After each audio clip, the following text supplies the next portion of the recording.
বিসমিল্লাহির রহমানির রহিম। পরম করুণাময় মেহেরবান আল্লাহর নামে। এখনই আপনাদের সামনে আমাদের আজকের অনুষ্ঠানের প্রধান অতিথি, আমাদের দেশের গর্ব, যার সততা, একনিষ্ঠতা এবং ন্যায়পরায়ণতার মাধ্যমে এই প্রবাসে বাংলাদেশের ভাবমূর্তি উজ্জ্বল করেছেন, তার শত ব্যস্ততার মাঝেও আমাদের ডাকে সাড়া দিয়ে সময় দেওয়ার জন্য আমরা আপনাদের ও আমাদের সকলের পক্ষ থেকে তাকে জানাই প্রাণঢালা অভিনন্দন। তার উপস্থিতি আমাদেরকে অনুপ্রাণিত করবে আরও সামনে পানে এগিয়ে চলার। তিনি হলেন জনাব আশরাফ উদ্দিন, কনসাল জেনারেল, গণপ্রজাতন্ত্রী বাংলাদেশ সরকার, জেদ্দা। আমরা তাকে তার আসন গ্রহণ করার জন্য সবিনয় অনুরোধ করছি।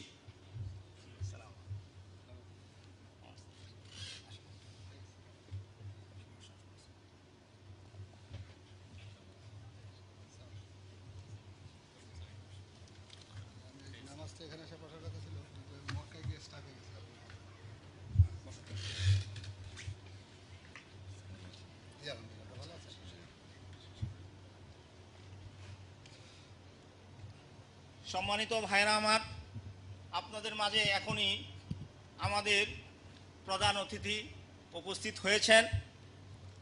তিনি ইনশাআল্লাহ আপনাদের উদ্দেশ্যে আরও একটু বিশ্রাম নেওয়ার পর ইনশাআল্লাহ বক্তব্য রাখবেন। আমরা আমাদের আলোচনা এখানেই আমরা শেষ করছি।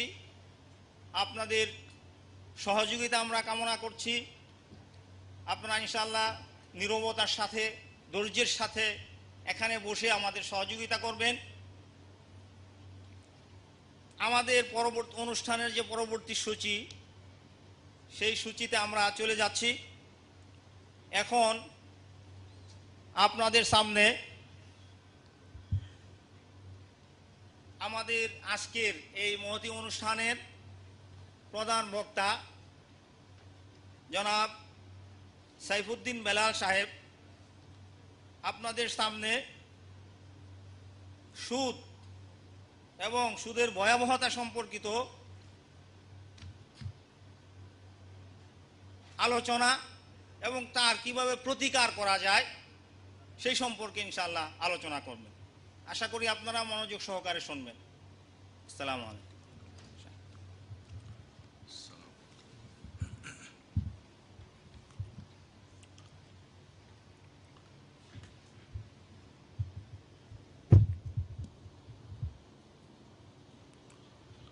السلام عليكم ورحمة الله وبركاته.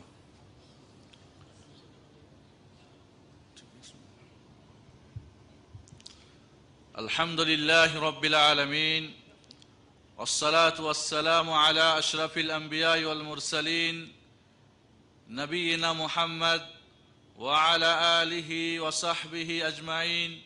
أما بعد، فقد أرشد الباري سبحانه وتعالى في معدم تنزيله بعد أعوذ بالله من الشيطان الرجيم: يا أيها الذين آمنوا لا تأكلوا الربا أضعافا مضاعفة واتقوا الله لعلكم ترحمون.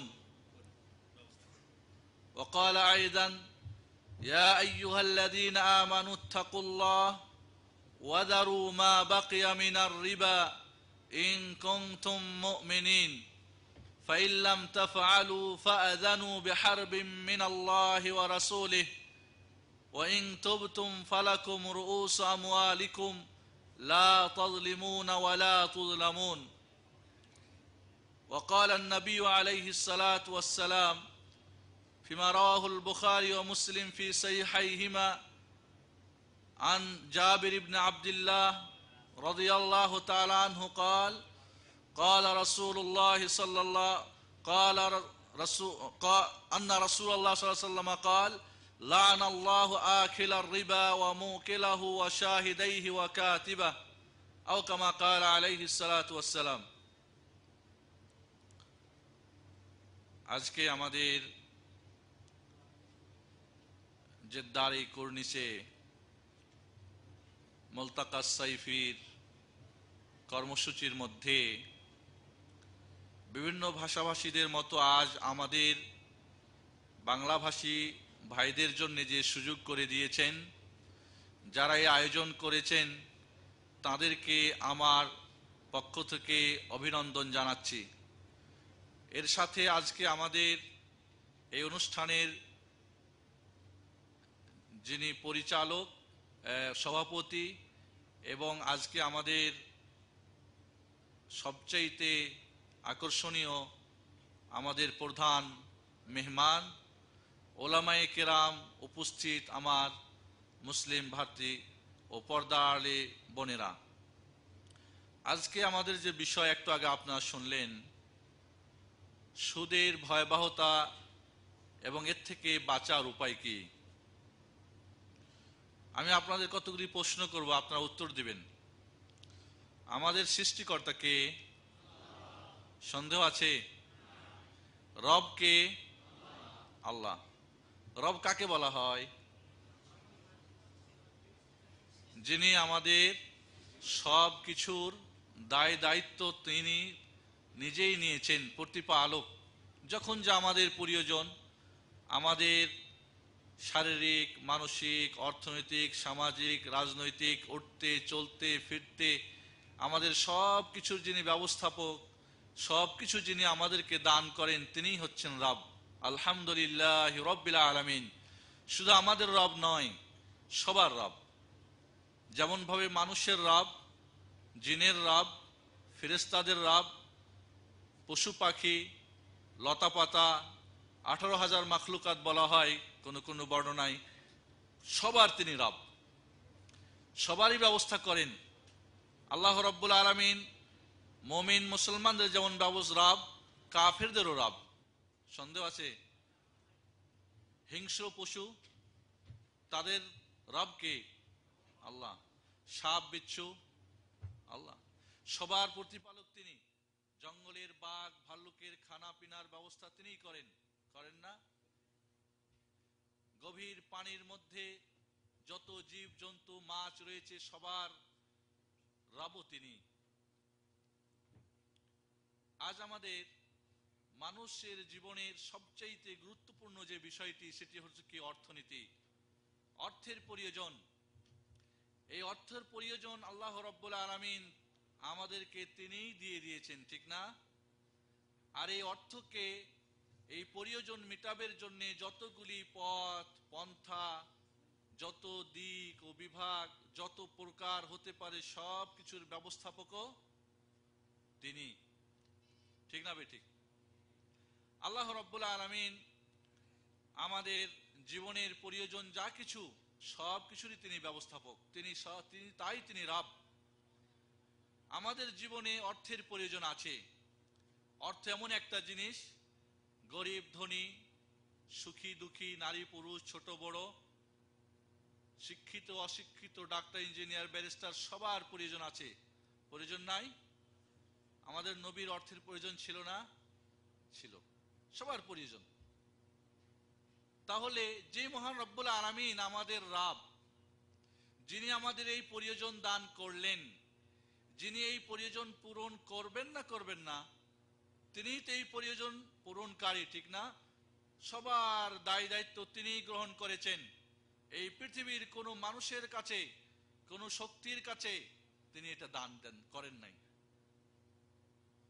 এটা কোনো পীর বুজুর্গের হাতে দেন নাই, কোনো নবী রাসূলের হাতে না, কোনো ফেরেশতার হাতে না, আমাদেরকে যারা ভালোবাসে আর যে ভালো, কাউরি হাতে না। সবার রব কে? আল্লাহ। আল্লাহ ছাড়া অন্য কাউকে যদি আমরা রব মনে করি, মুসলমান থাকবো না। ওমা মিন দাব্বাতিন ফিল আরদি ইল্লা আলাল্লাহি রিজকুহা। এই পৃথিবীর বুকে যারাই চলাফেরা করে, সবার রিজিকের মালিক কে? আল্লাহ। আল্লাহ রাব্বুল আলামিন যখন তিনি আমাদের এই প্রয়োজন মিটাবের দায়িত্ব তার, আল্লাহ রাব্বুল আলামিন এই অর্থটাকে, এই অর্থ উপার্জনটাকে, অর্থর ব্যয়টাকে দুইটা ভাগে ভাগ করে দিয়েছেন। একটা হালাল পথে, আর একটা হলো হারাম পথে। একটাকে হালাল করে দিয়েছেন, একটাকে হারাম করে দিয়েছেন। মহান রব্বুল আলামিন আমাদের এই অর্থের প্রয়োজন মিটাবের জন্য কত উপকরণ, কত মাধ্যম, কত নিয়ম আর কত পদ্ধতি, কত বিবেক, কত বুদ্ধি, কত গবেষণার দ্বার তিনি আমাদের জন্য খুলে রেখে দিয়েছেন, ঠিক না? আসমান জমিনে যে আল্লাহ রাব্বুল আলামিন পথ দিয়ে দিয়েছেন, আমাদের তরিকা দিয়ে দিয়েছেন, সেই তরিকায় উপার্জন করতে হবে।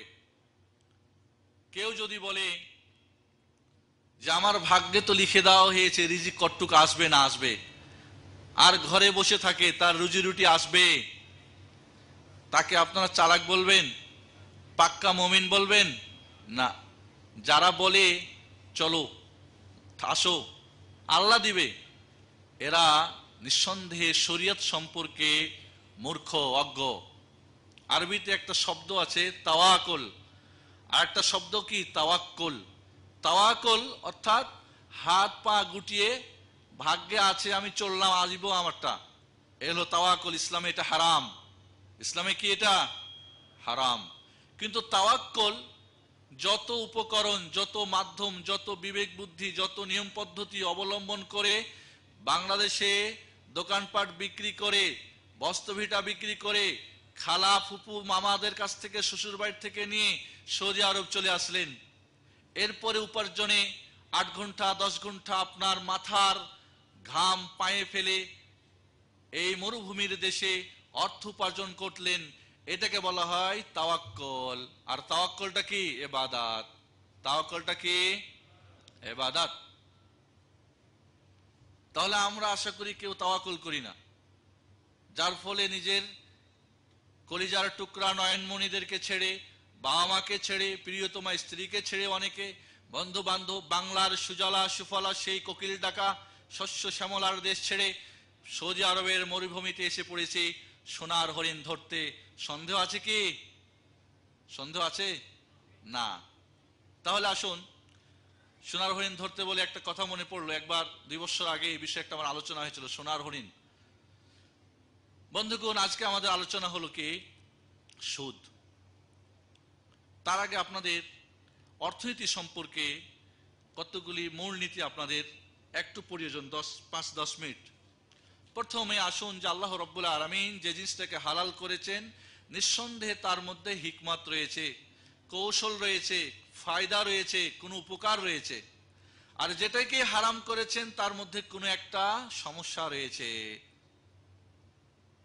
আপনার আমার বুঝে ধরুক আর না ধরুক, বুঝে আসুক আর না আসুক, হারাম নিঃসন্দেহে তার মধ্যে কোনো ক্ষতি রয়েছে, যার ফলে এটাকে হারাম করা হয়েছে, আপনি বুঝতে পারুন আর না পারুন। আল্লাহ রাব্বুল আলামিন যত পবিত্র জিনিস, সুন্দর জিনিস, ভালো জিনিস, রুচিকর জিনিস, স্বাস্থ্যকর জিনিস, বিজ্ঞানসম্মত, ডাক্তার আপনার মেডিকেল সম্মত, এই সব কিছুকে আল্লাহ হালাল করেছেন। পৃথিবীতে আজ কোনো গবেষক এই গবেষণা করে প্রমাণ করতে পারে নাই ইসলাম যেটাকে হালাল করেছে তার মধ্যে কোনো প্রকার ক্ষতি রয়েছে। কেউ প্রমাণ করতে পারে না ইসলামের কোনো কথা বিজ্ঞান বিরোধী, সুস্থ বিবেক বিরোধী, সমাজ বিরোধী, রুচি বিরোধী না। কারণ ইসলাম এমন একটা দিন যেটা বিজ্ঞান সম্মত, বিবেক সম্মত, বাস্তব সম্মত, রুচি সম্মত। এর মধ্যে পবিত্রতা, এর মধ্যে সুন্দরতা, এর মধ্যে সব ভালো দিকগুলি, মানবীয় দিকগুলি, সামাজিক দিকগুলি সবগুলি রয়েছে। আর যেটাকে তিনি হারাম করে দিয়েছেন, নিঃসন্দেহে তার মধ্যে কোনো একটা ক্ষতিকর দিক রয়েছে। সেটা আমাদের বুঝে আসুক আর না আসুক, শরীয়ত সেটা বলে দেখ আর না দেখ, আল্লাহ এবং তার রাসূল হারাম করেছেন, মানতে হবে এর মধ্যে কিছু একটা সমস্যা রয়েছে। সন্দেহ আছে? প্রথমত হারামের কারণ এটা পাপের কাজ হতে পারে, পাপ। আর যেই পাপ আপনাকে কি করে, দুনিয়া এবং আখিরাত আপনার অকল্যাণ ডেকে আনে, তাহলে এমনটা কি করা উচিত হবে? আল্লাহ রাব্বুল আলামিন বলেন, ইয়াসআলুনাকা আনিল খামরি ওয়াল মাইসির কুল ফীহিমা ইসমুন কাবীর। তোমাকে জিজ্ঞেস করে মদ সম্পর্কে, জুয়া সম্পর্কে বলে দাও এর মধ্যে কি রয়েছে, বড় পাপ রয়েছে, পাপ, কাজে ওটা হারাম। এটা ফাহিশি জিনিস হতে পারে, মুনকার জিনিস হতে পারে, যেটা বিবেক, যেটাকে শরিয়ত কি করে না, স্বীকৃতি দেয় না, যার মধ্যে কি রয়েছে ফাহিশি, যার মধ্যে যেটা অপবিত্র, যেটা খাবিস, দুর্গন্ধ, যেটা বিবেক লোপ করে দেয়, যেটার মধ্যে ধোঁকা রয়েছে, এটা রুচিসম্মত না, এটার মধ্যে জুলুম থাকতে পারে, এটার মাধ্যমে অন্যের উপরে দয়া হতে পারে। এগুলো একটা করে কারণ বলতেছি, কারণ এগুলো বিস্তারিত বলার সময় হবে না। অন্যের প্রতি যেমন মনে করেন, একটা গরু মরে গেল, খাওয়া যাবে, কি করতে হবে? মাটি দেওয়া যাবে না, ওকে দূরে ফেলে আসতে হবে। কেন? শকুন চিনেন? আপনি যদি হাজারো মাইল দূরে একটা গরু ফেলে দেন, মরা গরু, কত জিন্দা গরুই তো ঘুরে বেড়াচ্ছে, কোনদিন শকুন আসে আপনার বাড়ির গরু খেয়ে যায়? কিন্তু যখনই আপনি মরা গরুটা ফেলে দিয়ে আসেন, সেই মহান রব্বুল আলামিন যিনি ওই শকুনের রব, তিনি তার খবর দিয়ে দেন, অমুক জায়গায় চলে যাও, খেয়ে শেষ করো, না হলে আমার বান্দারা দুর্গন্ধে কষ্ট পাবে। তাহলে যদি আপনি ওটা খেয়ে ফেলেন, তাহলে ওই আপনার জন্য যদি হালাল করা হতো, তাহলে ওইগুলি খেয়ে বছরে তো দু একবার খাওয়া দরকার, কি বলেন? মরে গেলে খাওয়া যাবে না, তাহলে গরুটা বাঁধার সময় হুশ করে বাঁধবেন, ঠিক না? দয়া করবেন ওর প্রতি, ঠিক না? এইটা অন্যের উপর দয়া। ঠিক এইভাবে হারামের কারণ হতে পারে ধোঁকাবাজি, খেয়ানত, এর মধ্যে কি বিষয়টা অস্পষ্ট, এর মধ্যে যে কোনো সমস্যার সম্মুখীন হতে পারে, এর মধ্যে জুয়াবাজি হতে পারে, এক পক্ষ জিতেই যাবে আর এক পক্ষ হেরেই যাবে, এক পক্ষের অট্টালিকা হবে আর এক পক্ষের মানুষ বাংলাদেশের ডাস্টবিনের হাড় চুষে তাদের জীবিকা নির্বাহ করবে। এটা হতে পারে না।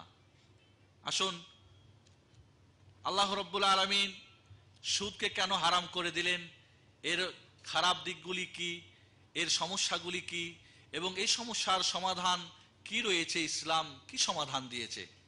তার আগে আপনাদের কয়েকটা ব্যাকরণ শিখেন। সমস্ত অর্থের সত্যিকারের মালিককে, সমস্ত সম্পদের প্রকৃত মালিককে? আল্লাহ। না আপনি?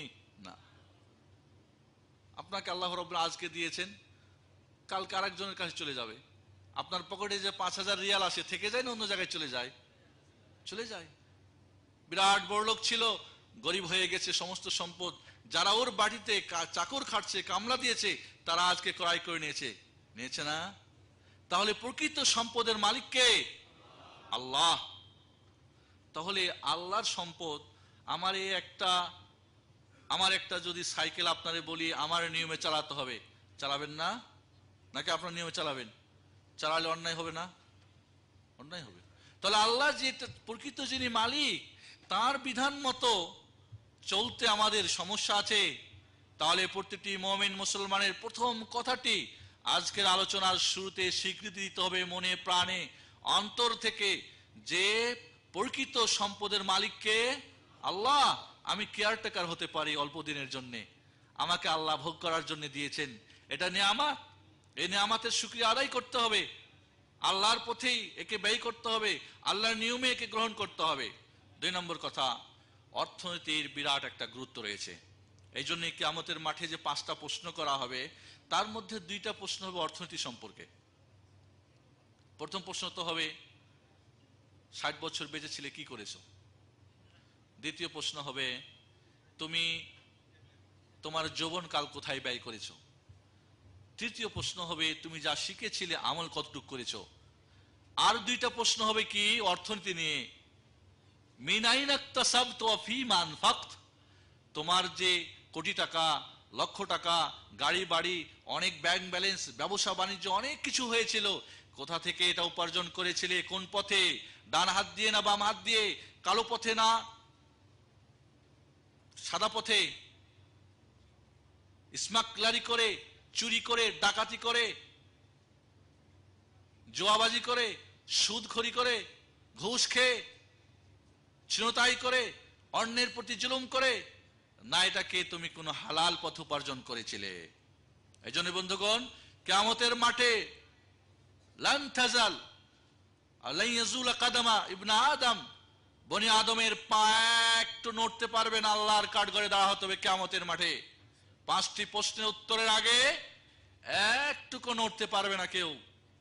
এই পৃথিবীর যতই বড় রাজা বাদশা হোক না কেন, আর নিজের যতই এই জমিনের উপরে অহংকার করে চলুক, আর যেভাবেই চলুক, আল্লাহর দরবারে আর অহংকার করার কিছুই থাকবে না। সেখানে আর কেউ সহযোগিতা করার থাকবে না। তিনি কাহার নাম ধারণ করে জিজ্ঞেস করবে, তোমার এত কোটি টাকা কোথা থেকে উপার্জন করেছিলে? কিভাবে? তোমার চাকরির বেতন ছিল 10,000 টাকা, তোমার প্রতি মাসে 10 লাখ টাকা কিভাবে আসতো? তোমার ব্যবসা করেছো কিভাবে করেছো? মোট কথা, আপনি কোথা থেকে উপার্জন করেছেন, কোন পথে, এবং ব্যয় কোথায় করেছো, হালালে না হারামে, ভালো কাজে না মন্দ কাজে, শয়তানি কাজে না রব্বানি কাজে, দিন ও দুনিয়ার উপকারে না ক্ষতিকারে, হালালে না হারামে? এটা মদে নষ্ট করেছো, এটা কি হারাম পথে নষ্ট করেছো? তাহলে বোঝা যায় বন্ধুগণ যে ইসলামে অর্থের বিরাট গুরুত্ব রয়েছে। আর সেজন্য আমাদের জানতে হবে, 3 নম্বর আমরা জানি হালাল এবং হারাম করার অধিকার কার? আল্লাহর। আর কেউ করতে পারে? কোন মৌলবী সাহেব যদি ফতোয়া দিয়ে দেয় যে এটা হারাম, হারাম হয়ে যাবে? যদি বলে হালাল, হালাল না হালাল হয়ে যাবে? আর যদি মেনেই নেন, আমার দেশের বইপত্রে লেখা থাকে ইহাও মাকরু, ইহাও মাকরু, ইহাও ইহাও ইহাও ইহাও, দলিল খোঁজলে কিছু পাওয়া যায় না। দলিলের ভিত্তি ছাড়া যদি, দলিল ছাড়া যদি, কোরআন ও সহিহ হাদিসের আলো ছাড়া যদি কেউ কোনো হালালকে হারাম করে আর হারামকে হালাল করে, তাহলে সে শিরক করলো। আর কেউ যদি তাকে মেনে নেন, তাহলে আপনিও মুশরিক হয়ে গেলেন। বলেন নাউজুবিল্লাহ। ইত্তাখাযু আহবারাহুম ওয়া রুহবানাহুম আরবাবা মিন দুনিল্লাহ। ইহুদি খ্রিস্টানরা তাদের হুজুর বুজুর্গদেরকে আল্লাহ বানিয়ে নিয়েছিল। আল্লাহ বলেন কেমনে? ওরা হালালকে হারাম করলে মেনে নিত, আর হারামকে হালাল করলেও মেনে নিত। চিংড়ি মাছ খাওয়া হালাল না হারাম? মাকরুহ না? মাকরুহ না? আমার দেশের হুজুররা মাকরুহ বলেন। মাকরুহ কাকে বলে? মাকরুহ কি এটা পকেটের জিনিস নাকি শরিয়াতের জিনিস? এটা কোরআন হাদিস থেকে প্রমাণ থাকতে হবে। এত একটা মজাদার মাছ, আন্তর্জাতিক মাছ, এত সুন্দর মজাদার, আল্লাহ রাব্বুল আলামিন ইরশাদ করেন যে কুল মান হাররামা যিনাতাল্লাহি আল্লাতী আখরাজা লিইবাদিহি, আল্লাহ যে সমস্ত জিনিস তার বান্দার জন্য সৌন্দর্যের জন্য বের করে দিয়েছেন, ওয়াত-তাইয়্যিবাত মিনার রিজক, আর রিজিকের মধ্যে, খাওয়ার মধ্যে যেগুলি তৈয়ব, পবিত্র, সুন্দর, মজাদার, এগুলিকে কে হারাম করে দেয়? কার অধিকার আছে? লা। তাহলে এখানে একটা কথা আমাদের আলোচনার আগে বুঝতে হবে, হালাল হারাম অধিকার কার? আল্লাহ ছাড়া আর কেউ হালাল হারাম করলে হবে না। আল্লাহ যেটা হালাল করেছেন হালাল, যেটা হারাম হারাম। আল্লাহ রাব্বুল আলামিন শরীয়তের সমস্ত দিনের কাজগুলিকে 4 ভাগে ভাগ করে দিয়েছেন। ফারাদা আলাইকুমুল ফারাইজ ফালা তুদাইয়ুহা, কিছু ফরজ করে দিয়েছেন, এটাকে নষ্ট করো না। ওয়া হাররামা আলাইকুমুল মুহাররামাত ফালা তানতাহিকুহা, কিছু হারাম করে দিয়েছে, হারাম তোমরা খবর, হারাম কাজে তোমরা লিপ্ত হও না। ওয়া হাদ্দাদা হুদুদান ফালা তা'তাদুহা, কিছু জিনিসের সীমা বেঁধে দিয়েছেন, এই সীমা অতিক্রম করো না। ওয়া সাকাতান আশিয়া রাহমাতান আলাইকুম মিন গায়রি নিসয়ান ফালা তাবহাসু আনহা, আর কিছু জিনিস আল্লাহ রাব্বুল আলামিন কোনো হুকুম বর্ণনা করেন নাই, তোমাদের প্রতি দয়া করে ভুল করে না, কাজী এগুলির আর মাসলা জিজ্ঞেস করো না। যেটা হালাল হারাম কিচ্ছুই নাই, সেটা সবই হালাল, মাকরু বলার কাউরি অধিকার নেই। আরেকটা কথা আমরা শিখি, যেটা আমরা একটু আগে জানলাম, যে হালাল হারাম কেউ যদি করে তাহলে সে শিরক করলো, আর তাকে মানলে সেও মুশরিক হয়ে যাবে। তারপরে যেটা, কোনো জিনিস হারাম হলে অবশ্যই তার মধ্যে একটা কোনো কারণ আছে, কারণ ছাড়া আল্লাহ হারাম করেন নাই। এরপরে আরেকটা জিনিস আমরা জানি, হালাল যথেষ্ট না, যথেষ্ট না। কেউ যদি বলে না সবই হারাম, এও হারাম, ও হারাম, ও হারাম, চলবো কেমনে? অনেকে বলেন এমন কথা, এটাও করা যাবে না, ওটাও করা যাবে না, এটাও হারাম, ওটাও হারাম, তো কোনটা করুম? এই কথাটা বলা ঠিক না বেঠিক? অন্যায়, আল্লাহর উপরে এতরাজ করা। আল্লাহ রাব্বুল আলামিন হারাম করে দিয়েছেন আর হালাল আমাদের জন্য যথেষ্ট দেন নাই, এটা অন্যায় হবে, ঠিক না? এটা জুলুম হয়ে যাবে। লাইসা বিযাল্লামিল লিল আবিদ, আল্লাহ তার বান্দার প্রতি জুলুম করেন না। তাহলে হালাল যথেষ্ট, হারামের প্রয়োজন নেই। জিন্দেগিতে যদি কেউ হারাম একবার স্পর্শ না করে, চোখ দিয়ে দৃষ্টিও নাপাত করে, কোনো সমস্যা নেই, হালাল যথেষ্ট রয়েছে, ঠিক না ঠিক? এরপরে আমাদের জানতে হবে যে জিনিসটা হারামের পর্যন্ত পৌঁছায় সেটাও হারাম। যে জিনিসটা হারাম পর্যন্ত পৌঁছায় সেটাও হারাম। মনে করেন জেনা হারাম, ঠিক না? সাধারণত মানুষ মদ পান করলে এই সমস্ত আর ভালো মন্দ হালাল হারামের কি তারতম্য রাখতে পারে না, ঠিক না? এই জন্য ওগুলি হারাম, মদ পান করা হারাম। মদ পান তো আসলে হারাম। মনে করেন দৃষ্টিপাত করা আজনাবী মহিলাদের প্রতি হারাম। কেন? আজ দৃষ্টি, কালকে দেখা, কালকে ফুরন, তারপরের দিন লেখা, তারপরে আর কিছু, কাজে তার আগের যত ভূমিকা সব হারাম। তাহলে যেই পথ দিয়ে গেলে হারামে পৌঁছাবে ওই পথ ধরায় চলবে না। বুঝে আসছে না? আসে নাই? এরপর আরেকটা আমরা জানবো যে আপনি যতই নিয়তটা ভালো করেন, যতই ভালো নিয়তে করেন, হারামটা কি হালাল হবে? কয় আমার নিয়ত ঠিক আছে। কয় হুজুর নিয়ত ঠিক আছে, কাজ টাজ কম করি, নিয়ত ঠিক আছে। নিয়ত ভালো হলেই কি ভালো সব হয়ে যাবে? হবে না। তাহলে নিয়ত যতই আপনার ভালো থাক, হালাল হারাম হালাল হবে না। এরপর একটা জিনিস মনে রাখতে হবে, যেগুলি সন্দেহযুক্ত দিনের, আল হালাল বাইয়িন ওয়াল হারাম বাইয়িন, হালাল স্পষ্ট, হারাম স্পষ্ট, মধ্যখানে কিছু রয়েছে অস্পষ্ট, এখানের আশেপাশে যাওয়া চলবে না। হারাম যেটা সবার জন্য না কারো কারো জন্য? সুদ হারাম গরিবদের জন্য না বড় লোকদের জন্যও? কাফেরদের জন্য হালাল আর আমাদের জন্য হারাম? হারাম, সবার জন্য হারাম। এই জন্য সুদ সমস্ত ধর্মে হারাম। ইহুদি বলেন, খ্রিস্টান বলেন, হিন্দু বলেন, বৌদ্ধ বলেন, যত ধর্ম আছে পৃথিবীতে আজ এবং পূর্বে, সমস্ত ধর্মে কি সুদকে হারাম করে দেওয়া হয়েছে। কোন ধর্মেই সুদকে হালাল করা হয় নাই। তাহলে যেটা হারাম সবার জন্য হারাম, এটা কারোর জন্য হালাল হবে আর কারোর জন্য হারাম হবে এমন কথা না। বলে অনেকেই বলে গরিব মানুষ কি করব, লা, আপনি গরিব ওই জন্য আপনার জন্য হালালটা হারামটা হালাল হয়ে যাবে তা হবে না। এই দুনিয়ায় হারাম আর হালাল বাছাই করা কঠিন, এই জন্য কি হালালটা হারামটা হালাল হয়ে যাবে? না, হবে না। বন্ধুগণ, এইগুলির পরে আমরা এবার তাহলে আমাদের আসল আলোচনায় যাই। সুদ, এটাকে আরবিতে বলা হয় রিবা। রিবা শব্দের অর্থ হলো কি? বাড়া বা বেশি। বেশি জিনিস, সেই বেশিটা কমই হোক আর বেশি হোক, 1 টাকাই হোক আর 100 টাকাই হোক, এটা হলো সুদ। আল্লাহ রাব্বুল আলামিন সুদকে হারাম করে দিয়েছেন। আল্লাহ রাব্বুল আলামিন বলছেন, ইয়া আইয়ুহাল্লাযীনা আমানু লা তাকুলুর রিবা আযআফাম মুযাফা, হে মুমিনরা তোমরা চক্রবৃদ্ধি হারে সুদ খেও না। ওয়াত্তাকুল্লাহা লাআল্লাকুম তুরহামুন, তোমরা ভয় করো আল্লাহকে, তাহলে তোমরা রহমত প্রাপ্ত হবে।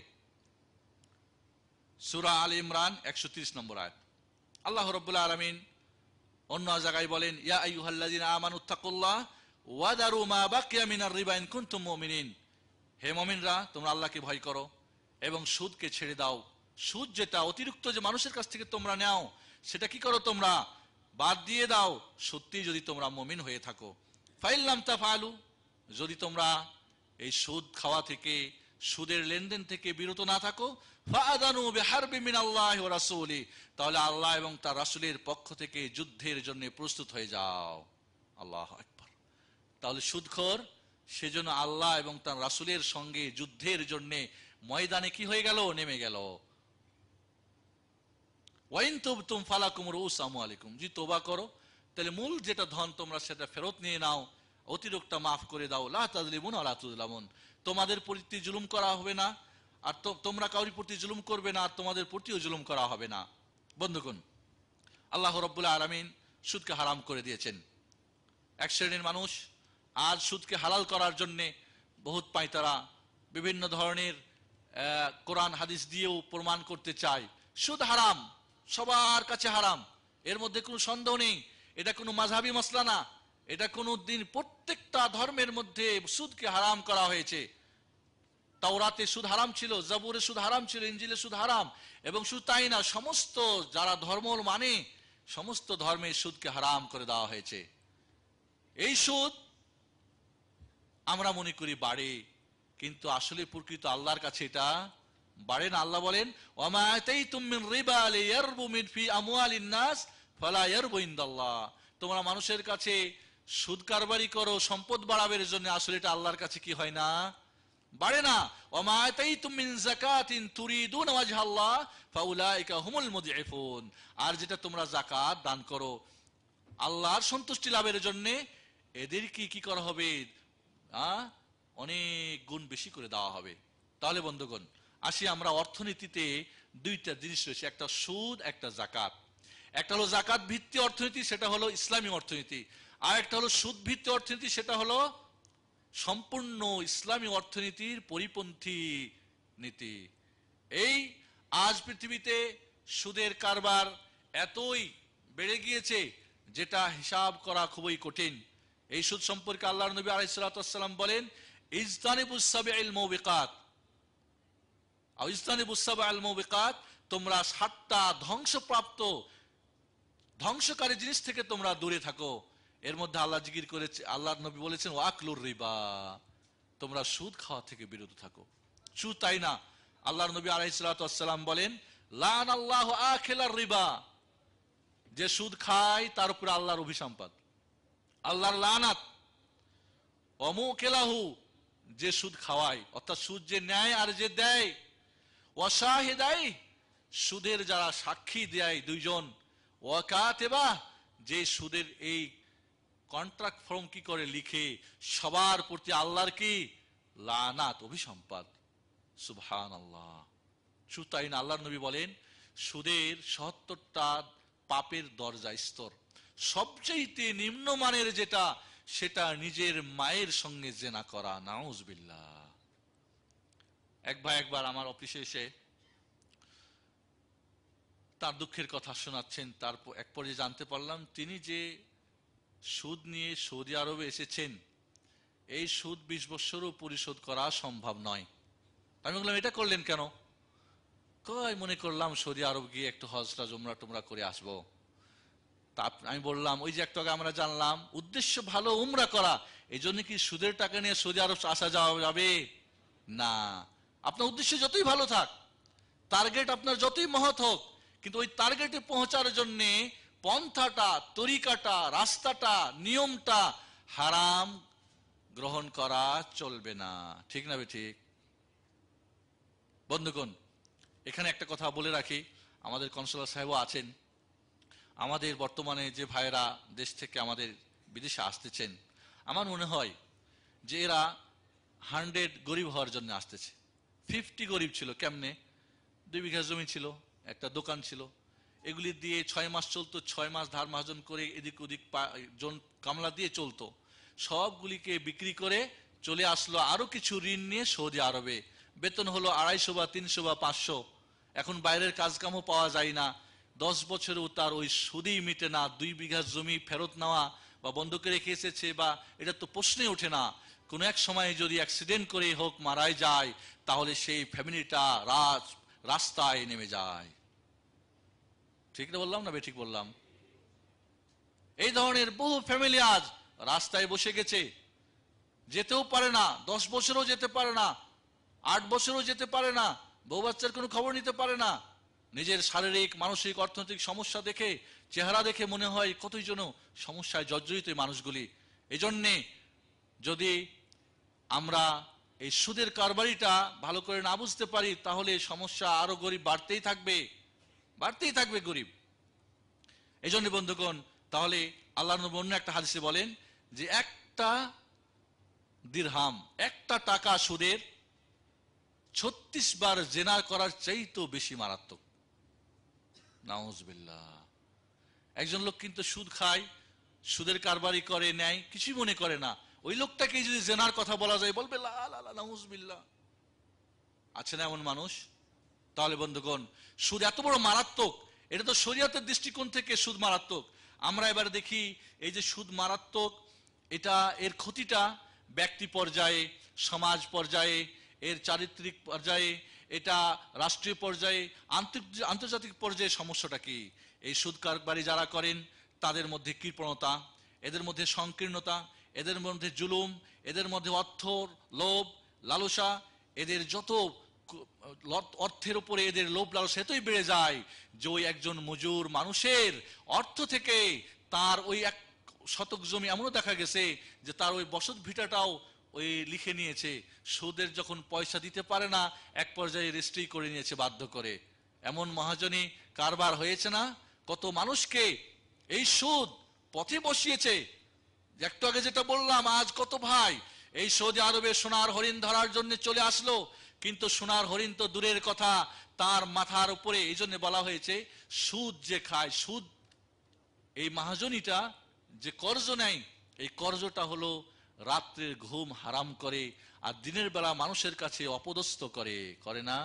ঘুম হয় না, কেমনে পরিশোধ করব? আর দিনের বেলা দেখা হলে কয় এই বেটা অমুক তমুক।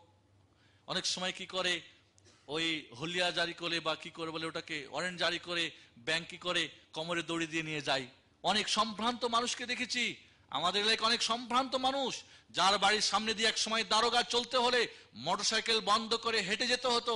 ওই মানুষকে ব্যাংকের সুদ পরিশোধ করতে না পারার কারণে আমার চোখ দিয়ে দেখেছি পুলিশরা ওই চৌধুরী সাহেবের কোমরের মধ্যে রশি লাগায় দিয়ে নিয়ে গেছে টেনে, কোথায়? জেলখানায়। তাহলে ব্যক্তিকে কত বিপর্যস্ত করে ফেলে, তার সম্মান, তার ইজ্জত, তার অর্থনীতিকে একেবারে সবকিছুকে বিনিশ করে দেয়। এটা আমার মনে হয় আপনাদেরকে বুঝাবার প্রয়োজন নেই, আপনারা আমাকে ভালো বুঝাতে পারবেন এই বিষয়টা।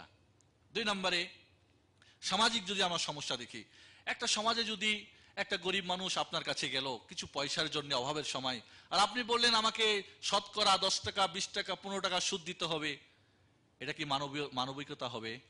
এটা কি সহানুভূতি হবে? এই সমাজ কি শান্তির সমাজ হবে? এই সমাজ কি সহানুভূতির সমাজ হবে? এই সমাজ কি ভ্রাতৃত্ব ইসলামের সমাজ হবে? কখনোই না। ওই গরিব কোনদিনই আপনার এই দুর্ব্যবহার, আপনার এই স্বার্থ, আপনার অর্থর লোভ লালসাকে সে ভুলে যাবে না। এই সমাজের মধ্যে সুদ কারবারি রয়েছে, এই সমাজের মধ্যে এক শ্রেণীর মানুষ উপরে উঠে গিয়েছে, আর এক শ্রেণীর মানুষ ধুলোর মধ্যে মিশে গিয়েছে। স্বার্থপরতা, এদেরকে সমাজে কি হয়েছে, আমাদের বন্ধন নষ্ট হয়ে গেছে, কেউ কারোর সঙ্গে সম্পর্ক নেই। যখন গরিব মানুষ ওই সুদ দিয়ে, গরিবরা এর টাকা দিয়ে যখন বড় লোক অর্থশালী হয়, তার দিকে দেখলে কয় ভুঁড়িটা মোটা হয়েছে দেখছেন, হারাম খেয়ে খেয়ে দেখছেন, ব্লাড প্রেসার, এই আমাকে হারাম খেয়ে। আর অসুখ বিসুখ তো অন্য কারণে হতে পারে না? আমাদের ওই দিক এলাকায় এক চৌধুরী ছিল, নাম ছিল খোকা চৌধুরী। মানুষজন বলে যে ওর নাম 7 বার নিলে শয়তানও ভাগে। সমাজে এরকম তার সম্পর্কে একটা ধারণা। বন্ধুগণ, একজন চৌধুরী মানুষ, সম্মানী মানুষ, অর্থ সম্পদের মালিক, কিন্তু সমাজে তার এতই তাকে হীন করে দেখা হয় যে তাকে দেখলে সালাম তো দূরের কথা, পারলে মুখের মধ্যে থুথু দিয়ে দেয়। এবং মরার কালে প্রায় 6-7 বছর প্যারালাইসিস হয়ে ওই বিছানায় লেগে থেকেই মারা গিয়েছে।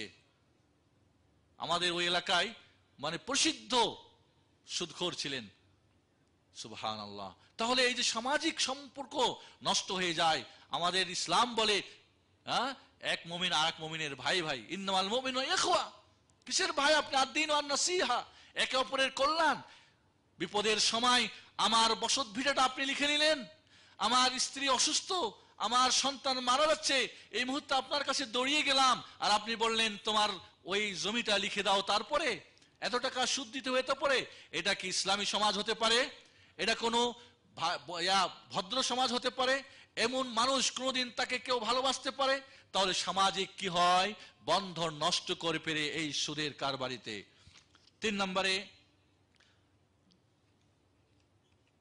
যদি আমরা অর্থনৈতিক দিক থেকে এটা সমস্যা দেখি, অর্থনৈতিক সমস্যা অনেক, আলোচনা করার আমার হয়তো সুযোগ হবে কিনা আমাকে একটু আগে জানান সময়টা। আমার বিশ্বের অর্থ ব্যবস্থাকে পঙ্গু করে দিয়েছে এই সুদ কারবারি।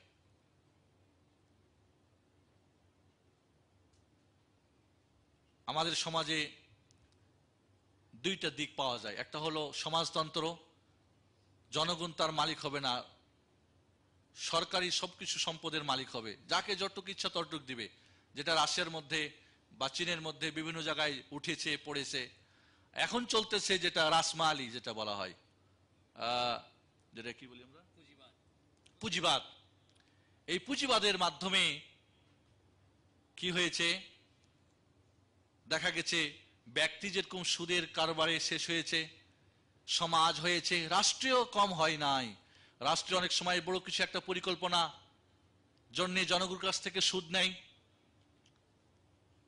এরপরে এই সুদটা যখন দিতে পারে না, কি করে, জনগণের উপর ট্যাক্স বাড়ায় দেয়। বড় বড় শিল্পপতি কোটিপতিদের কাছ থেকে সরকার বাহাদুর কি করলেন, মনে করেন 50 কোটি টাকা ঋণ নিলেন। এবার ঋণ পরিশোধের সময় দেখা গেল যেই পরিকল্পনা বা যেই আপনার কি বলে ওটাকে, প্রকল্প হাতে নিয়েছিলেন, সেটাতে সাকসেসফুল না আনসাকসেসফুল, লস হয়ে গেল। সরকার বাহাদুরকে ওই সমস্ত কোটিপতিদের টাকাটা পরিশোধ করতে হবে না হবে না, সুদে আসলে পরিশোধ করতে হবে। এই টাকাটা সরকার কোথায় পাবে, তার নিজস্ব কোনো ফান্ড আছে, সমস্ত জনগণের উপরে চাপাই দিবে। আর এই গরিবদের ট্যাক্স দিয়ে ওই বড় লোকের ব্যাংকের অ্যাকাউন্ট বাড়তেই থাকবে, ব্যালেন্স বাড়তেই থাকবে, ঠিক না? এই জন্য আমি একটা কথা বলি, যে সুদ কারবারি যে সমাজে আছে, প্রত্যেকটি বড় লোকের টাকার মধ্যে গরিবের অংশ রয়েছে।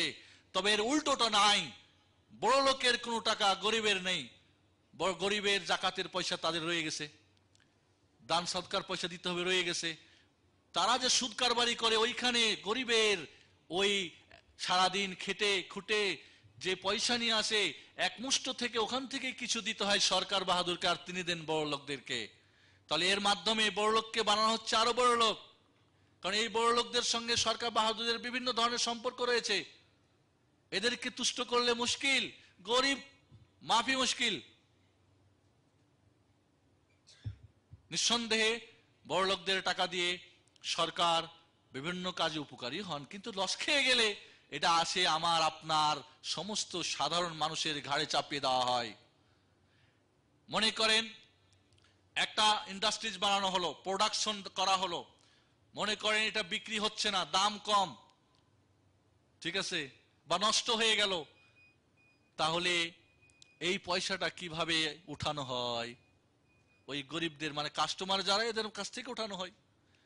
একটা জিনিসের যদি দাম বেড়ে যায়, গরিব মানুষ মনে করেন যারা সুদ কারবারিতে ভেসে গেছে, এরা মনে করেন 5 কোটি মানুষ মনে করেন, এই জন্য তারা ওই জিনিসটা ক্রয় ক্ষমতার বাইরে ক্রয় যে করলো না, ওটা বিক্রি হলো না, ওই কোম্পানির লস হলো না, এই লসটা কিভাবে পরিশোধ করবে, কিভাবে উঠাই নেবে, ওই চক্রবক্র করে গরিবের উপরেই চাপে আসবে। এই জিনিসগুলো আমাদের বুঝতে হবে। তাহলে বন্ধুগণ, সরকার বাহাদুর অনেক সময় করেন কি, বিদেশ থেকে সুদের উপরে টাকা নেন। দেখা যায় কোনো সময় হয়তো প্রয়োজনে, অভাবের কারণে, বন্যা বা যে কোনো সমস্যার কারণে বা যে কোনো পরিকল্পনার কারণে, যে কোনো ভবিষ্যৎ একটা দেশের উন্নতির জন্য, কিন্তু দেখা যায় বেশিরভাগই কি হয়, সাকসেসফুল হতে পারে না। কি হয়ে যায়, এই সরকারের উপরে বিদেশি বিরাট চাপ শুরু হয়ে যায়, পেপার পত্রিকায় তার নাম উঠে যায়, তার বিরুদ্ধে কিছু করা হয়, অনেক সময় মাফ করে দেওয়া হয়। তাদের জঘন্য ল্যাংটা কিছু থিওরি এই সরকারের উপর চাপাই দিয়ে, যার মাধ্যমে সরকার বাহাদুর এবং জনগণ সবাই পিষ্ট হয়ে মারা যায়। তাহলে অনেক সময় দেখা যায় আন্তর্জাতিক ভাবেও, তাহলে সুদের যে সমস্যাটা, এটা শুধু ব্যক্তির না, ব্যক্তি, সমাজ, রাষ্ট্র এবং পুরো অর্থনীতিকে কি করেছে, একেবারে বিনাশ করে দিয়েছে। এজন্য বন্ধুগণ, আজ আমরা অনেকেই বুঝে না বুঝে আমরা এই সুদ কারবারের সঙ্গে ভেসে গিয়েছি, আমরা বুঝার চেষ্টা করি না। এজন্য আসুন, সুদের আমরা এখন আলোচনা করতে চাই, সুদের পরিকল্পনা কি, বিকল্প পন্থা কি। আজ অর্থের সিংহভাগের ব্যবহার হচ্ছে ব্যাংকের মাধ্যমে, ঠিক না? আর বেশিরভাগ ব্যাংক, শতকরা বলা যেতে পারে 99টা ব্যাংক কি করতেছে, সুদের উপরে এদের কারবার চলতেছে। তাহলে এই ব্যাংক ব্যবস্থাকে আমরা শরীয়তের দৃষ্টিকোণ থেকে, কোরআন ও হাদিসের আলো থেকে কিভাবে এটা করতে পারি? কারণ আপনি অর্থ বলবেন হারাম আর বাড়িতে বসে থাকবেন, ব্যবসাও করবেন না, অর্থ বিনিময় করবেন না, অর্থ সংস্থান করবেন না, আর কাফের মুশরিকরা সমস্ত অর্থের মালিক হয়ে আপনারে কইবে উঠতে উঠবেন আর বসতে বসবেন, গোলাম হয়ে থাকবেন। এটা তো হয় না, কখনোই হয় না, কখনোই না। তার আগে আমরা আসি, আল্লাহ রাব্বুল আলামিন অর্থনীতি বা আমাদের সম্পদকে উপার্জন বা একে উপার্জন করার জন্য অনেক পথ দিয়েছেন, ঠিক না? আল্লাহ রাব্বুল আলামিন তার সমস্ত পৃথিবীর জমিনকে উর্বর করে দিয়েছেন, দেন নাই? যে সমস্ত দেশে উপরে কিছু হয় না, তার মাটির নিচে কি দিয়েছেন? খনিজ পদার্থ দিয়ে দিয়েছেন। তাহলে কি আল্লাহ রাব্বুল আলামিন এই ব্যবস্থা নিজেই করে দেন নাই? তাহলে জমিন আবাদ করেন। আমাদের বিশেষ করে বাংলার জমিন, বাংলাদেশের জমিন এত উর্বর, আজও বাংলাদেশের মাটিতে শত হাজার হাজার হেক্টর জমি পতিত পড়ে রয়েছে, এর সুব্যবস্থা হয় না, এর নাল খাল করা হয় না, যার ফলে এই যে বন্যার সময় হাজার লক্ষ লক্ষ জমির ফসল নষ্ট হয়ে যাচ্ছে।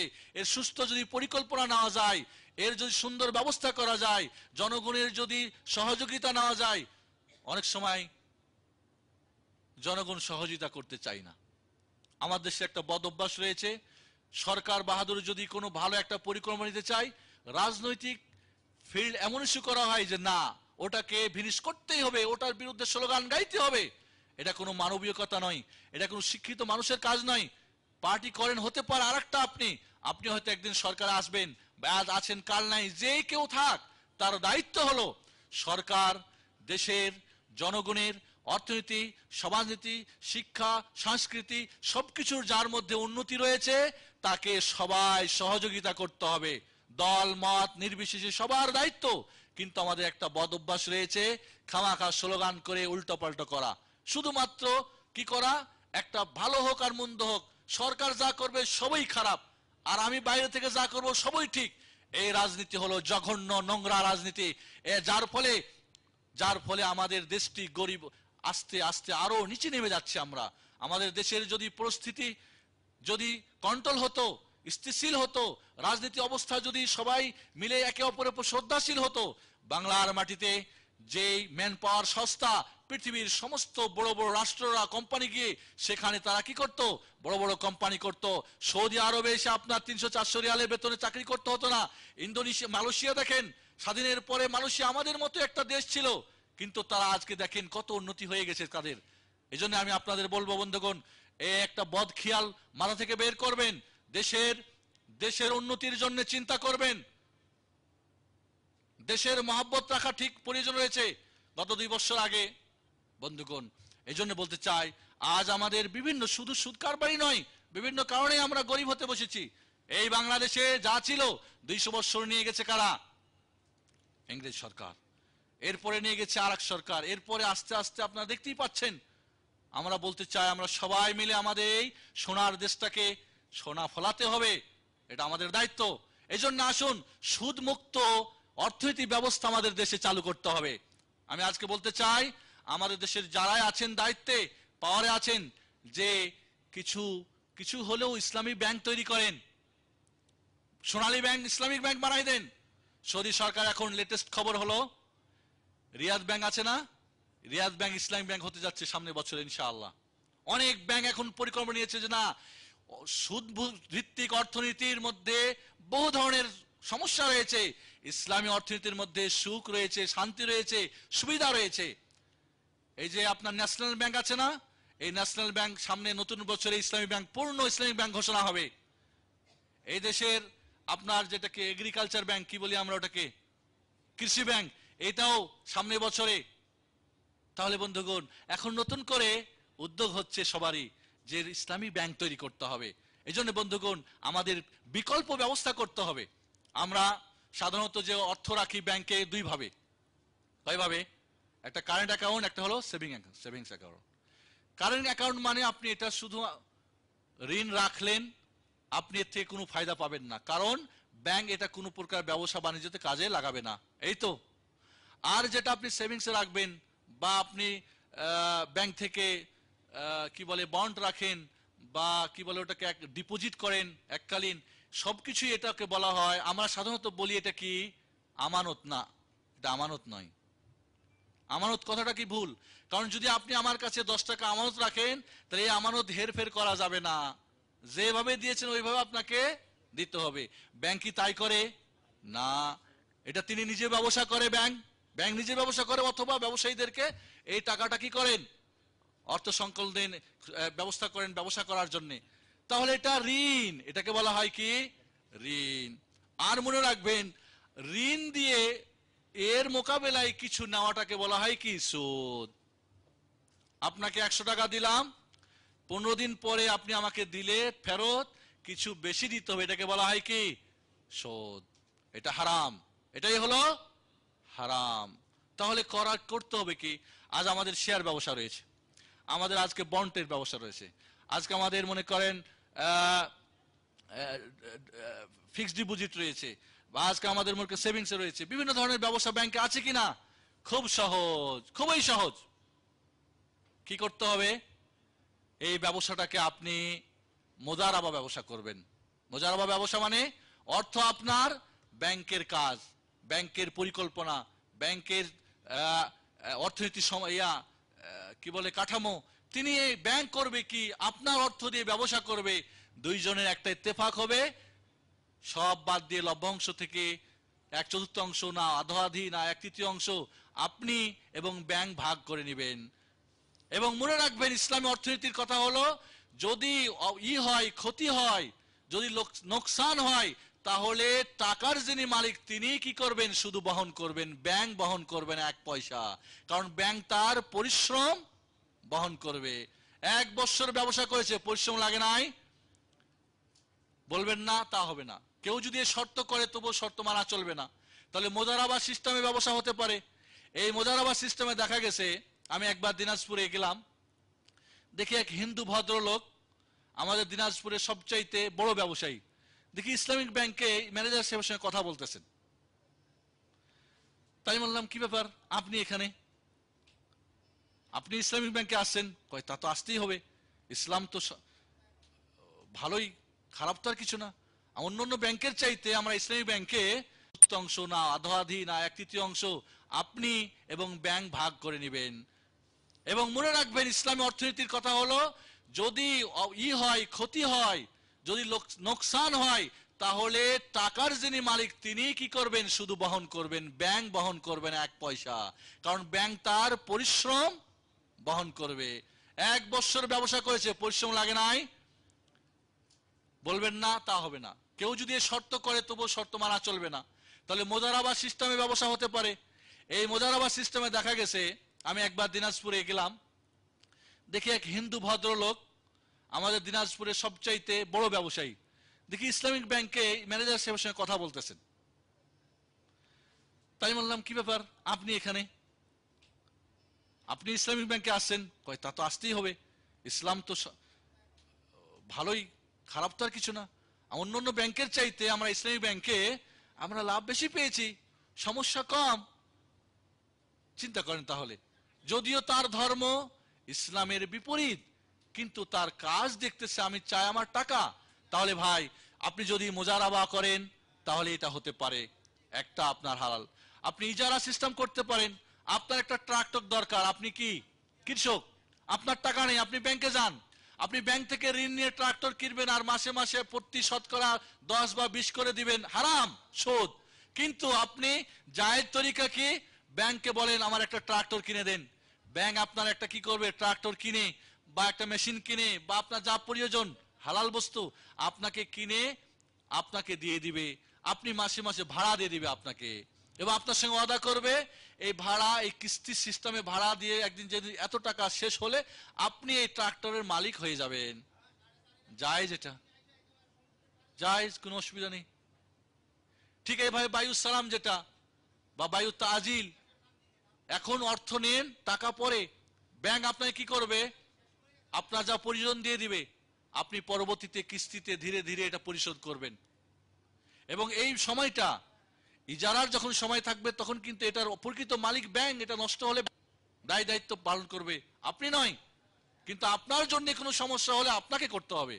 এই জন্য আমি যদি আজকে বিস্তারিত আলোচনা করতে চাই, অনেক সময় দরকার। কিন্তু অনেক সময় বলে আমাদের দেশে অনেকে, আর ইসলামী ব্যাংক আর অমুক ব্যাংক একই, এদিক দিয়ে খাওয়া আর হাত বাঁকাই করে পিছন দিয়ে খাওয়া একই ব্যাপার। ইসলামিক ব্যাংকগুলি আমি বলছি না যে 100 মিয়া ফিল মিয়া ইসলামী, কারণ এই ব্যাপারে আমার এই পর্যন্ত মানে কনফার্ম না আমি যে 100 মিয়া ফিল মিয়া এটা ইসলামিক কিনা, কিছু সন্দেহ আছে। কিন্তু নিঃসন্দেহে কিছু কারবার আছে যেটা ইসলামিক।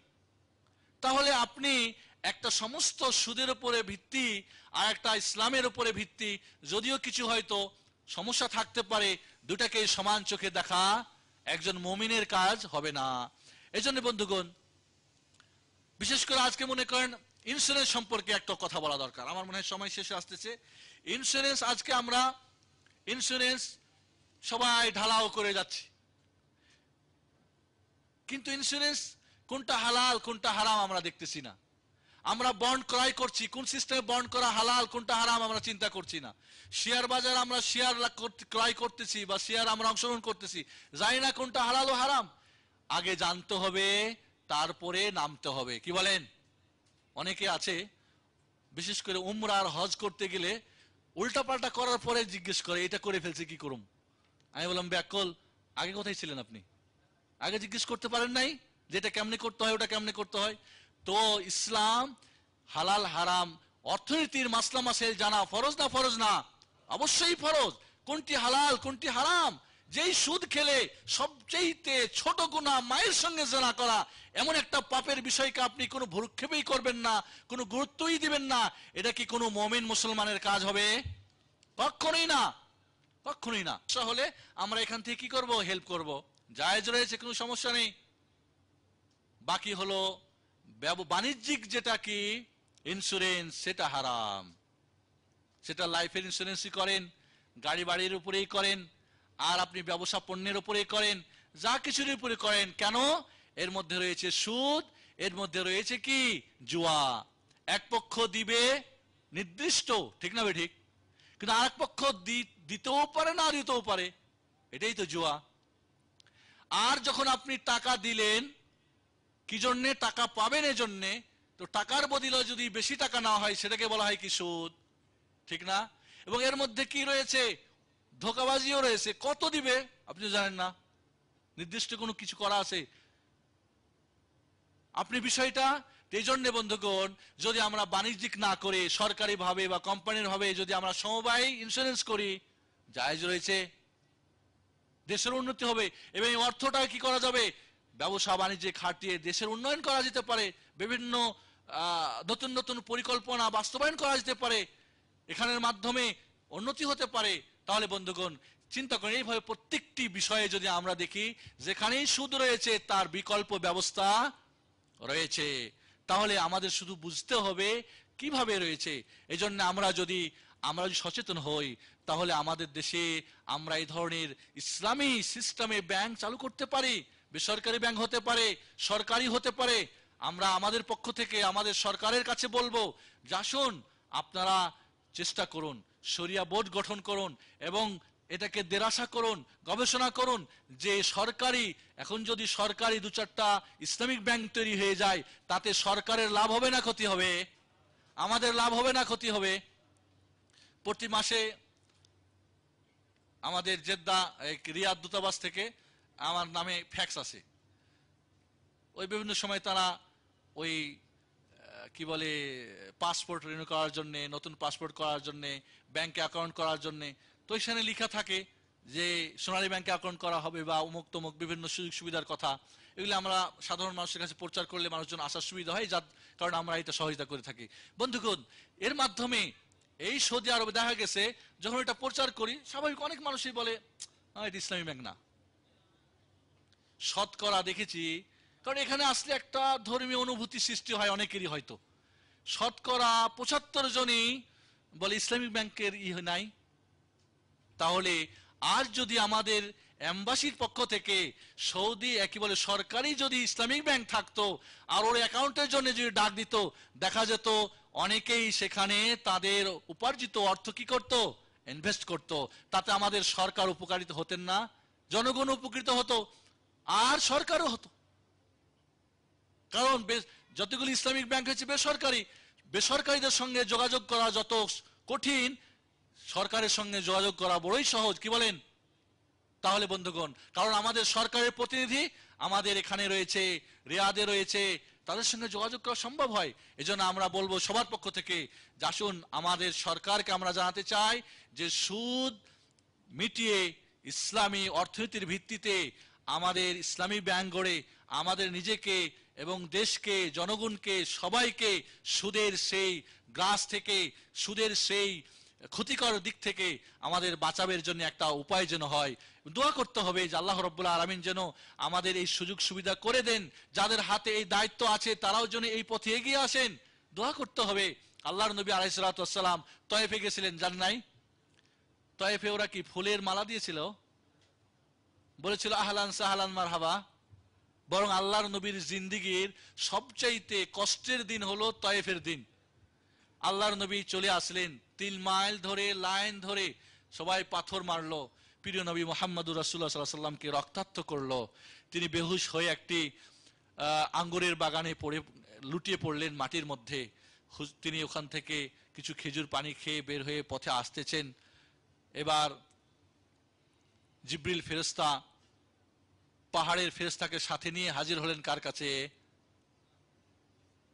আল্লাহর নবীর কাছে। বললেন এই যে পাহাড়ের ফেরেশতা খালি অর্ডারটা করেন, মক্কার আকসাবাইন 2টা পাহাড় দিয়ে মক্কাবাসীর একটু ছাতু বানাই দিই, আটা বানাই দিই, পিষে দিই। আল্লাহর নবী কি বলেছিলেন? না, মারার দরকার নেই এদেরকে। বলেছিলেন আল্লাহুম্মা হাদিল কওমা ফাইন্নাহু লা ইয়ালামুন, আল্লাহ আমার এই কওমকে হেদায়েত দাও, এরা জানে না তাই উল্টোটা করেছে, জুলুম করেছে, আমার হয়তো পরিচয় জানে না, আমার হয়তো বলার ভালো ভঙ্গিমা হয় না, আমি হয়তো তাদের কাছে ভালো করে উপস্থাপন করতে পারি নাই।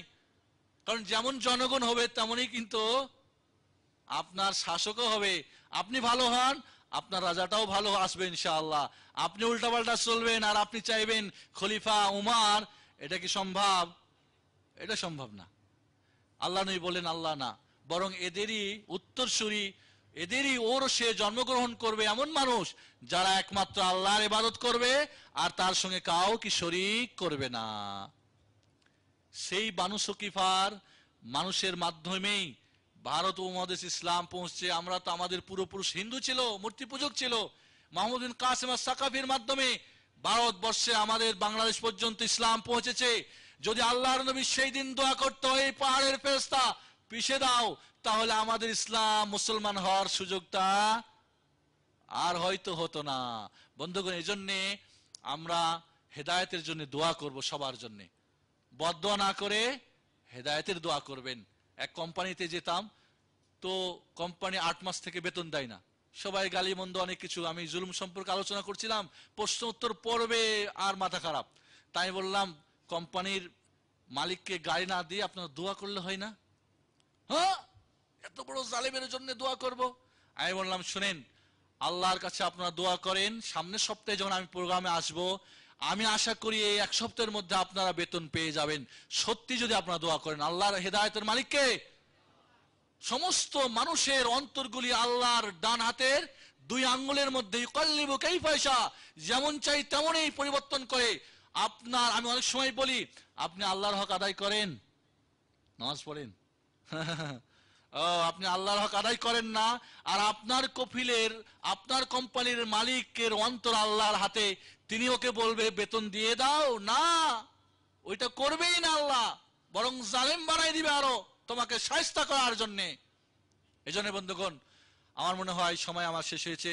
আপনার কিছু প্রশ্ন উত্তর থাকলে প্রশ্ন থাকতে পারে, আসুন এই সম্পর্কে আলোচনা। কারণ আমি যে নোট নিয়ে এসেছিলাম, অনেক সময়ের দরকার, আমি সংক্ষিপ্তভাবে শুধু এটুকুই বলবো, কারণ আমাদের মাগরিব পর্যন্ত সময়। আল্লাহ আমাদেরকে ইসলামী অর্থনীতি বুঝার তৌফিক দান করেন। যত প্রকার ইসলাম বিরোধী অর্থনীতি রয়েছে তা থেকে আমাদের বাঁচার তৌফিক দান করেন। আল্লাহ রাব্বুল আলামিন আমাদের হালাল রুজি খেয়ে, কারণ হালাল রুজি না খেলে তো ভাই ইবাদতটাও কবুল হবে না, কি বলেন? হবে কবুল? দোয়া কবুল হবে? আপনার পোশাকটা হারামের পয়সার, আপনার রক্ত মাংস হারাম খেয়ে, গদিয়া বিল হারাম মালবাসও হারাম, কাইফা ইস্তাজাব, আন্না ইস্তাজাব, কিভাবে তার দোয়া কবুল হবে? আরাফার ময়দানে যতই কাঁদেন দোয়া কবুল হবে না। সারা পৃথিবীর মুসলমান আজ দোয়া কম করে নাই, কিন্তু কবুল কয়টা হয়েছে ভাই?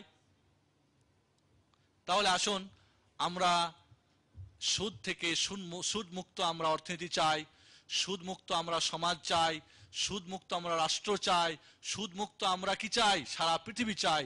সুদ মুক্ত আমরা আমাদের দেশের ব্যাংক চাই। আল্লাহ রাব্বুল আলামিন আমাদের সবাইকে সুদ থেকে বেঁচে থাকার তৌফিক দান করেন। আমিন। আকুলু কাউলি হাদা ওয়া আস্তাগফিরুল্লাহ লাকুম ওয়া লাকুম ওয়া লিল মুসলিমিন ওয়া লিসাইরিল মুসলিমিন।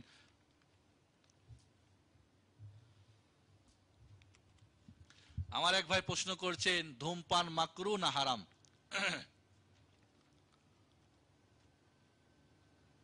তার আগে প্রশ্ন, হারাম কাকে বলে আর মাকরু কাকে বলে জানেন কি? আমার দেশেও ইসলামী বইগুলিতে লেখা থাকে মাকরু, হারাম, জায়েজ, না জায়েজ, কিন্তু এগুলোর হুকুম আসলে কি আমরা অনেক সময় বুঝি না। হারাম যেটার পাশেই যাওয়া যাবে না, কোনোভাবেই করা যাবে না, ঠিক আছে। মাকরু মানে যেই জিনিসটাকে নিষেধ করা হয়েছে খুব শক্তভাবে না, হালকাভাবে, হালকাভাবে নিষেধ করা হয়েছে কিন্তু নিষেধ। মাকরু মানে অনেকেই মনে করে এটা বুঝি হালাল জিনিস। মাকরু প্রমাণ করতে দলিল লাগবে, তার দলিল ছাড়া নয়। এক মোল্লা একবার আমার সঙ্গে তর্ক শুরু করে দিল, রমজান মাসে ইফতারির পরে বড় বড় দাড়ি নিয়ে বিড়ি খাচ্ছে। বললাম কি ব্যাপার মুরব্বী আপনি? কয়টা মাকরু জিনিস, অসুবিধা নাই। মাকরু মানে কি অসুবিধা নাই না? মাকরু মানে এটা খারাপ জিনিস, খাওয়া যাবে না, তবে এর হারামটা শক্তভাবে না, তবে সেটা নিষেধ। তুমি মাকরুও বুঝেন না, হারাম হারামও বুঝেন, ওকে আর কি বুঝাবো? বন্ধুগণ, বিড়ি, সিগারেট, মদ, গাঁজা, হিরোইন, যত কিছু ড্রাগ রয়েছে এই সবই হারাম। সবই কি হারাম।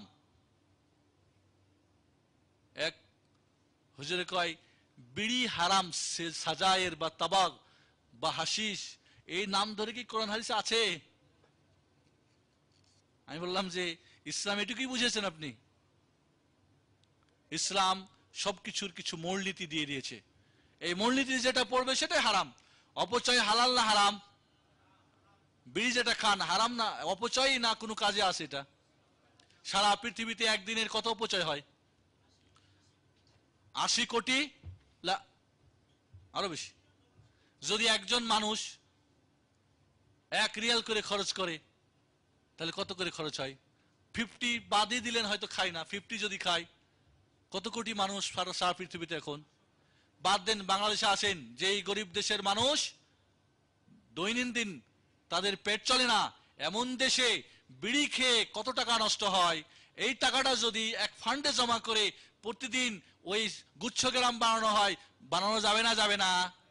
আমাদের দেশে ধর্মের নামেও অপচয় হয়, আমাদের নামে ধর্মের নামে অপচয় হয়। শবে বরাত করে কত কোটি টাকা নষ্ট করে, শবে মেরাজ করে কত কোটি টাকা নষ্ট করে, মিলাদ পড়িয়ে কত টাকা নষ্ট করেছেন, কোরআন খানি করে কত টাকা নষ্ট করেছেন।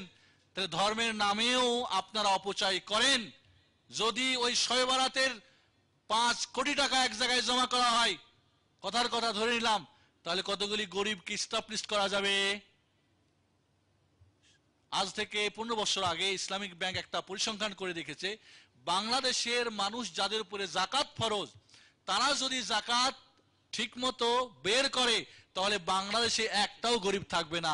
সৌদি আরবে সোনার হরিণ ধরতে আসতে হবে না, বাংলাদেশেই হরিণ পাওয়া যাবে। কি বলেন? আরে টাকার না হরিণ হলে তো সুন্দরবনের হরিণ তো কমপক্ষে ধরতে পারবেন। কি বলেন? তাহলে এটা হারাম ভাই, অনেক কারণে এটা হারাম। এটা অপচয়, এটা নিঃসন্দেহে খাবিস জিনিস, নোংরা জিনিস। মসজিদে বসে বেড়ি খেতে পারবেন, কিন্তু পায়খানায় বসে, কি বলেন, হ্যাঁ, আপনার মুরব্বীর সামনে বিড়ি খেতে পারবেন? তাহলে জিনিসটা খাবিস, নোংরা।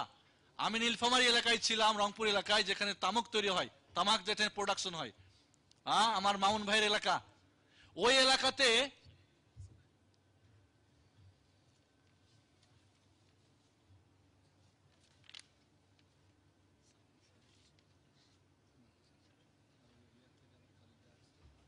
কথা হচ্ছে কি, তাহলে এটা খাবিস জিনিস। ইবলিস শয়তানকে যদি হাজির করা হয়, জিজ্ঞেস করা হয় তুমি বিড়ি খাও, বলবে না, অসম্ভব, কারণ জানে এটা ক্ষতিকর জিনিস। কিন্তু আমরা পাগল মানুষ বুঝি না, এর মাধ্যমে ক্যান্সার হয়, এর মাধ্যমে হার্টের সমস্যা হয়, কত সমস্যা। এই জন্য এটা শরিয়াতের দৃষ্টিকোণ থেকে, সামাজিক দৃষ্টিকোণ থেকে, অর্থনৈতিক দৃষ্টিকোণ থেকে, এটা শারীরিক দৃষ্টিকোণ থেকে বা মেডিকেল সায়েন্স দৃষ্টিকোণ থেকে, সব দিক থেকে হারামের মধ্যে কোনো সন্দেহ নেই। আসুন, আমার সময় শেষ। আল্লাহ রাব্বুল আলামিন আমাদেরকে সঠিক দিন জেনে সেটা আমল এবং অন্যের কাছে দাওয়াত ও তাবলীগ করার তৌফিক দান করে। আমাদের কাজ হবে কয়টা? 3টা। সঠিক দিন জানা, উল্টাপাল্টা না, এবং সেই অনুযায়ী আমল করা। 3 নম্বরে ওই আমলটা আরেকজনের কাছে দাওয়াত ও তাবলীগের মাধ্যমে পৌঁছা। আল্লাহ আমাদের সবাইকে তৌফিক দান করেন, আমিন। আমি পরিশেষে আবারও আমাদের আজকের প্রধান মেহমানকে ধন্যবাদ জানাচ্ছি, মোবারকবাদ জানাচ্ছি, অন্তরের অন্তঃস্থল থেকে তাকে আশীর্বাদ জানাচ্ছি। তিনি আমাদের কষ্ট করে এখানে হাজির হয়েছেন। আপনারা যারা হাজির হয়েছেন, আমাদের মাশায়েখরা যারা হাজির হয়েছেন, বিশেষ করে প্রতি বছরে আপনারা আমাকে দাওয়াত করে সেই সুদূর আহসাহুব থেকে নিয়ে এসে আপনাদের এই অধমকে কিছু বলার সুযোগ করে দেন। এই জন্য আপনাদের সবাইকে আমার পক্ষ থেকে ধন্যবাদ জানাচ্ছি, শুকরিয়া জানাচ্ছি।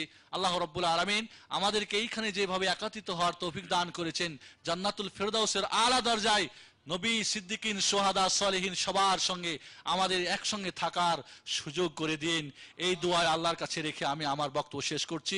আল্লাহ আমাদেরকে সবাইকে তৌফিক দান করেন। আজকে আমাদের মজলিসকে কিয়ামতের মাঠে ওসিলার নাজাতের ওসিলা বানাই দিন। আল্লাহুম্মা আমিন। আসসালামু আলাইকুম ওয়া রাহমাতুল্লাহি ওয়া বারাকাতুহু।